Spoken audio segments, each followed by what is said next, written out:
Ci ha documentato un momento di grande giubilo, di grande festa. Ma noi sappiamo che il 18 settembre del 38 probabilmente è uno dei punti più bassi dell'operazione fascista, e cioè il tentativo di conciliare, anzi di far coincidere una pretesa, un'opzione politica, che quindi la superiorità della razza, con una opzione scientifica, cioè il manifesto della razza, che tra l'altro poi è sottoscritto in successione poi da docenti delle università italiane. Ma il settembre appunto del 1938 fu l'apice di questo percorso che noi cercheremo oggi di analizzare.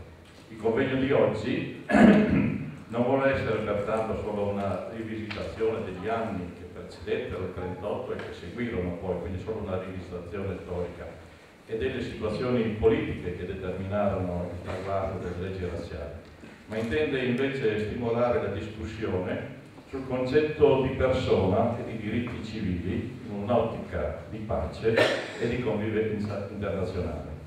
Il diffondersi, anzi la venuta diffusione di comportamenti intolleranti verso coloro che vengono percepiti come diversi deve risuonare come un campanello d'allarme verso una deriva razzista oggi più che mai evidente sia in Italia che in Europa. Quindi buon lavoro ai relatori e buon ascolto a voi. Grazie.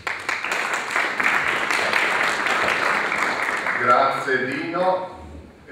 Da parte mia anche io sarò sintetico come il presidente regionale dell'ANPI per lasciare spazio ai lavori.